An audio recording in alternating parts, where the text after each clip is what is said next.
Today's lesson is on lines. If you need to review a specific topic, just fast forward through the video until you see this slide come up again with the topic you want in bold. Let's start with some definitions. Linear equations. Just a fancy way of saying if you graphed it, it was a straight line. The solution set are all the points that line up on a straight line. And of course we know that slope is the measure of the steepness of a line. So when they talk about rise and run, rise is the vertical distance, run is the horizontal distance. Both of those can be negative if they're going in the negative direction, but as a distance we normally talk about them as being positive. So two lines can have the same rise and run, but if they're in the opposite direction, you'll get opposite slopes. The line on the left, for instance, might have a rise of, let's say, 3 over a run of 5, so it's a slope of 3/5, change in y over change in x. And then the one on the right ends up having a negative rise of -3 and a run of 5, and so it has a slope of -3/5. The slope of the line is simply just that measurement of rise over run. Another way of thinking about it is change in y over change in x. And I've used these symbols, those are deltas, to represent change in other videos. And change in y just means specifically how much y changes from one spot to the next. y2 minus y1 is the algebra equation for change in y. The slope of a vertical line is undefined because it has no change in x, right? So you're dividing by 0. And something we'll talk about later, a horizontal line, right, has no change in y, so its slope equals 0. Sketching the graph of a line that passes through a point P and a point Q. So if we're given 2 points, all we have to do is plot those 2 points on the Cartesian plane, which we've already learned how to do, and connect the dots. Very simple. So sketching a graph is easy. What if we want to come up with the equation of that line, though? Well, the first thing we want to do is find the slope, the change in y over change in x. This is all the gobbledygook involved, but let's look at the picture. I like looking at the picture instead because your rise, as soon as you have your 2 points, your rise is just that distance between this y and this y, right? This distance here. And that's a difference of 4. So my slope being change in y over change in x, it's just going to be 4. And then my run in red is that distance there where we're going from 1 over 3. That's a distance of 2. So my slope is 2. Now, how did we know that 4 and 2 are both positive? We'll just start with one dot. So let's start with the lower dot. To get to the upper dot along our triangle, we go in a positive direction for the x and a positive direction for the y. So they're both positive. If we had started with the other dot, so let's say we wanted to go in the other direction, and we'll start here with the green one. Well, now when we go from there down, we now have a negative 4, and then we go in this direction, so we have a negative 2 for our x direction, and the negatives cancel, and we still get 2. So the slope is the same in both directions. Just pick a dot and go. Doesn't matter which one you pick. The slope will be the same in both directions. There's their version worked out. That slope of 2 means that every time your x value goes up by 1 unit, your y value goes up by 2 units. So what if your slope was negative 2. What does that mean? Well, that means every time x goes up by 1 unit, y goes down, right, by 2 units. And then, of course, we could do this all day. If our slope was 3/5, when x goes up by 1, y goes up by 3/5, etc., etc., etc. It's just that simple. Some big key facts about slopes. If we're moving from left to right, lines with positive slopes rise and lines with negative slopes fall. Just means that if we were to look at our xy axes, lines with positive slopes get bigger as you move to the right, right? They get taller, and negative slope lines get smaller, right? Negative lessens as you move to the right. How you want to remember that, it's up to you. As a student, I was told that if you were standing, right, so if you were just standing here, if you fell forward, that's okay. But if you fall backwards, you're going to crack your head open, and that's a negative thing. I think it was a stupid example, but it kind of helped me remember it. I like the idea of, as you walk along the number line, right, we're always going in the positive direction, that positive slopes will give you bigger values. They will increase. Positive, negative slopes will decrease. The greater the absolute value of the slope, the steeper the line is. That just means that whether it's negative or positive, a steeper line comes from a bigger number, whether it's a bigger positive or a bigger negative number, right? So there's our x-axis again, xy axis. Here's one line. There's one that's steeper, so its slope is going to be bigger.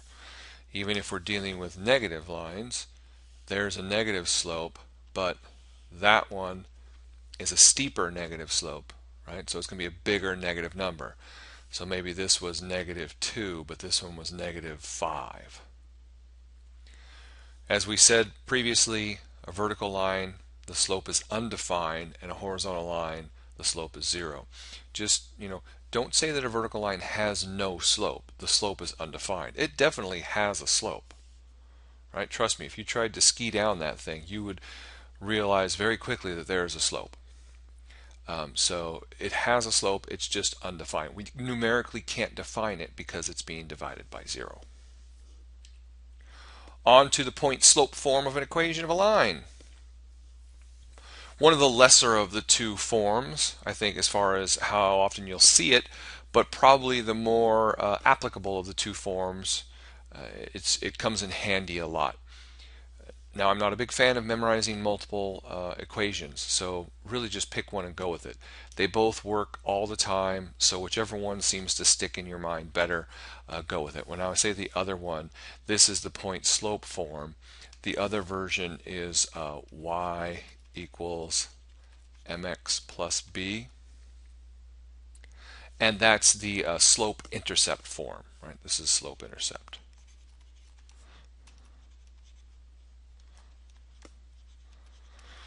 Both tell you the exact same thing. They tell you the slope of the line, they give you the equation of the line, they just give it to you in two slightly different formats. It's kind of like displaying a number in a fraction versus a decimal. Gives you the same information but in a slightly different form. So whichever way you like, pick it and go with it. Finding the equation of a line given a point and a slope. There are really three cases that you have to worry about as far as finding a slope, finding an equation is concerned. Case 1 is you're given just a point and the slope of the line. Case 2 is you're given 2 points, and then case 3 is you're given a point and an equation of another line. And they'll tell you that the line you're looking for is either perpendicular or parallel to the line that you're given. But the bottom line is all three of those cases really boil down to the same thing, having a point and a slope. Because if you're given 2 points, the first thing you want to do is find the slope that connects those 2 points. And then once you have that slope, you just pick one of the 2 points, and you're right back to this case here where you now have a point and a slope. If you're given a point and the equation of another line, and they tell you that it's perpendicular or parallel or whatever, well, you find the slope of that line and then figure out what the slope of your line is based on it being parallel or perpendicular. And now again, you're back to this situation where you have a slope and a point. So my point is, no pun intended, that all of the different types of questions you're going to be given where they're going to give you a different set of variables in a different scenario, but they always ask you to find the equation of a line, all of those equations can always be boiled down to this technique, because with a little work, all three of those become this type of question where you have a point and a slope. You plug it into this lovely point slope formula and you're good to go. So that's one of the reasons why I said this is, between the two, the more useful of the two equations, because it's the one that you can use in all three of these situations relatively easily. In this situation, they gave you the point 1 minus 2. They gave you a slope of 3. You just plug everything in. So back to that equation that we saw on the previous slide, y minus y1 equals m times x minus x1. Well, the y's and the x's, right? These things here that don't have any subscripts, don't have any little numbers on them, those are just the x's and the y, or in this case, the x and the y that you leave in your formula of a line, right? A formula of a line has to have an x and a y in it. It has to have that independent and dependent variable. So that's all those are. Then the ones with the subscripts, this piece and this piece, those are the actual x, y values that you get from your point. And then of course m is your slope. So you put the -2 in for y, you put the 1 in for x, and you clean it up. Y minus a minus 2 gives you the y plus 2. You distribute your 3 and get 3x minus 3. You combine your two constant terms, right? So you subtract that over and get minus 5. And then there's the equation of your line in the normal slope-intercept form, right? That's back to the y equals mx plus b format, which is the more commonly used format for describing a line, but the point slope form is the more commonly used formula for actually determining the equation of the line. Here's a second example where you're finding the equation of a line that's passing through 2 points. Remember I told you this is the second type. So look at the first thing they do is they find the slope. And now that you have the slope, we've just reset this question back to the other style. We now have a slope. We just pick one of those 2 points. They happen to pick 3, 7, but you could have done the same thing with -2, 1, right? So let's do the same thing next to it here with the point -2, 1. So we have y minus 1 equals our slope that we found, which was 6/5, times x minus a minus 2. Y minus 1 equals 6/5 times x plus 2. Y minus 1 equals 6/5 x plus 12/5, right? Add the 1 to both sides. Y equals 6/5 x plus, well, when I add 1, I'm really adding 5/5. So there's my 17/5. And lo and behold, the exact same thing both ways, right? So all you got to do is pick one of the 2 points, use your slope, plug it in, and you're right back to doing the exact same thing we had from before.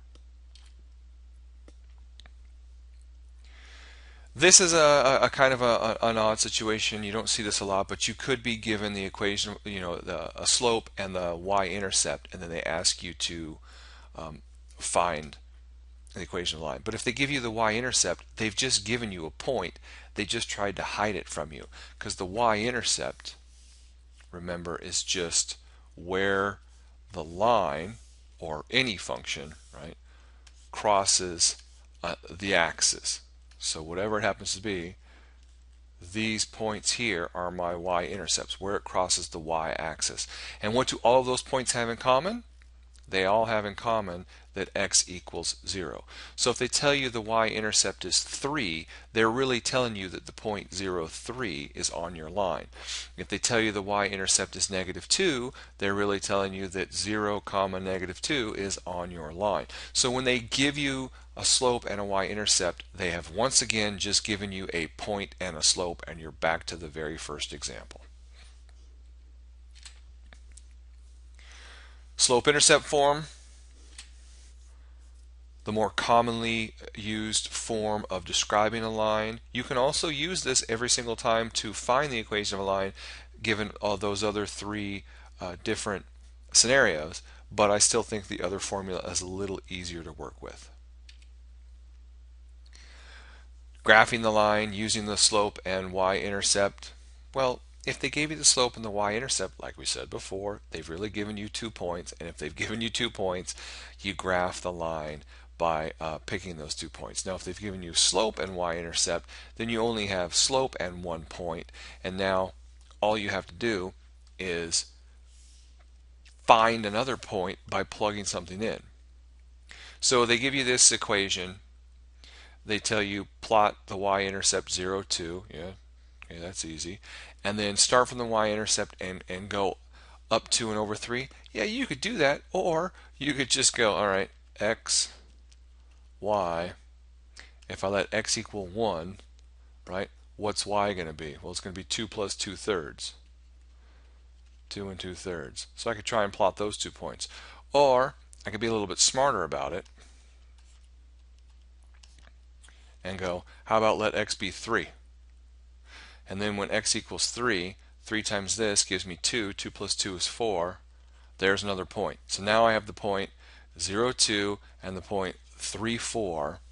And I got it from using a table rather than trying to do the whole rise over run thing. Now if you want to do the rise over run thing, that works too, but you can always do it the other way with the table. Recognizing horizontal and vertical lines. Well, we've talked about it before. A horizontal line has a slope of 0. Vertical line has an undefined slope. So what does that mean? Well, remember these are coming from the y equals mx plus b things. If we have a horizontal line, then our slope equals 0. And if our slope equals 0, y equals 0x, right, plus b. So y just equals b. And we get a horizontal line of this form. Y equals something.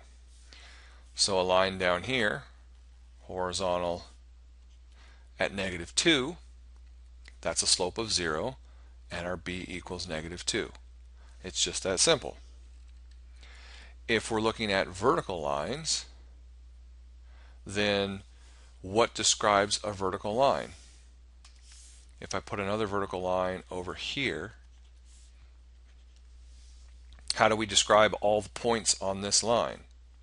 Right? Every point on this line, if I could draw a straight line, you would see it a little bit better, right? But you understand, every point on that line is lined up as the same x value. In this case, maybe negative 4.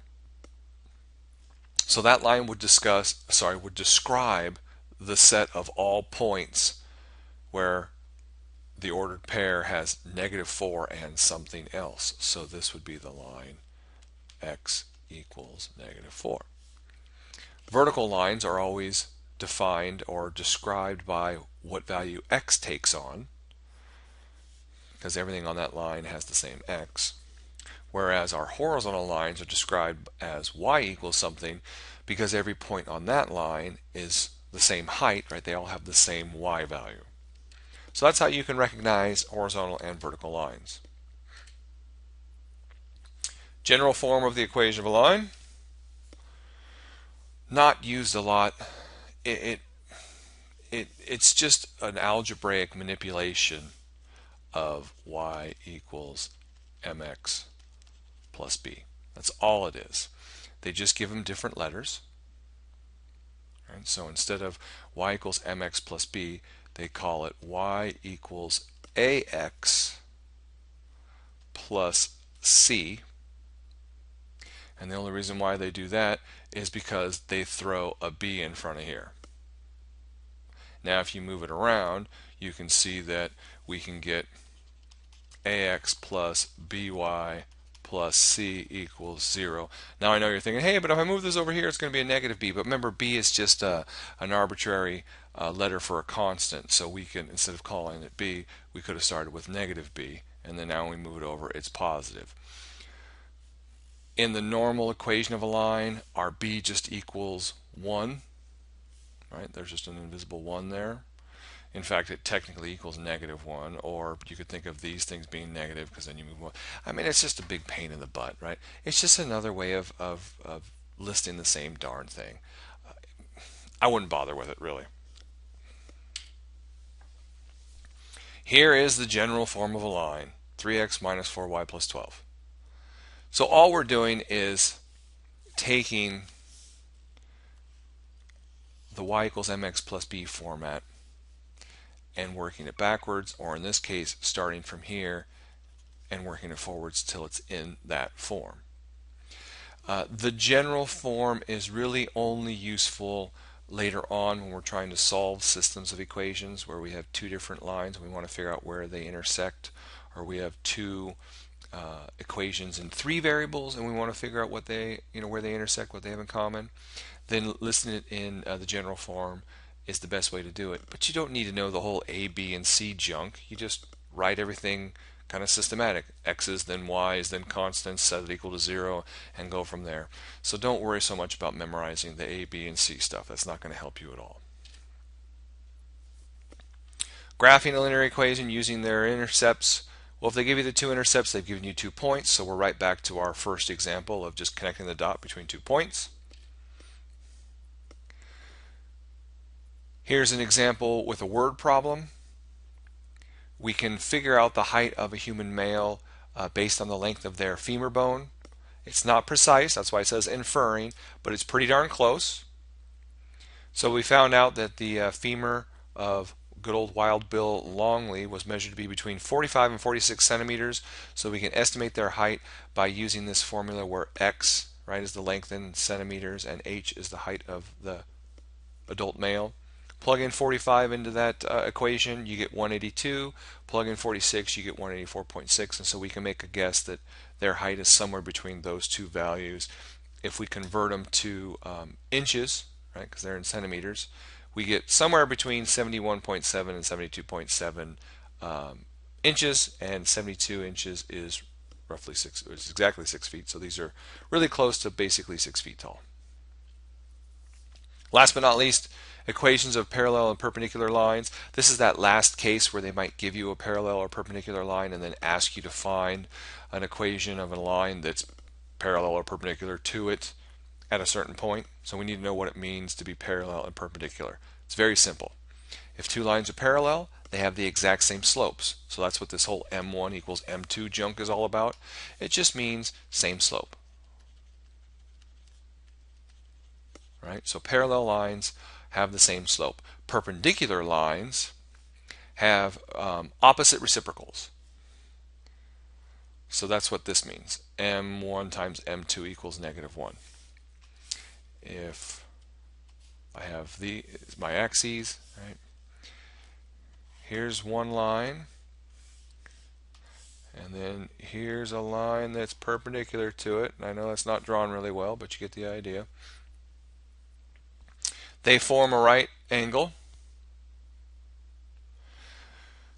Then we know that the rise and run of the green line is going to be opposite reciprocals of the rise and run of the blue line. So if the slope of my green line was, let's say, 3/5, then the slope of my blue line, and this obviously should be negative, is going to be positive 5/3. Another example would be if the slope of my blue line, let's say my blue slope was 2, then what would my green line have to be? Well, -1/2, 1/2. Just that simple, guys. Opposite reciprocals, i.e. if you multiply them together, you get -1.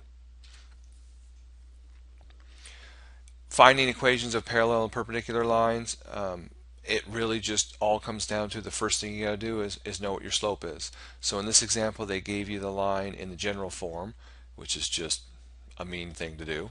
And they want you to find the equation of the line through a certain point that's either parallel or perpendicular to the line you're given. So this goes back to, I told you, the third case. They're given a point and another line, and then you have to find one that's parallel or perpendicular to that line. So the first thing you do is find the slope of the line you're dealing with, right? The thing you're comparing it to. So you're given this equation. With a little work, you get it down to here, and you now know that your slope is 2/3.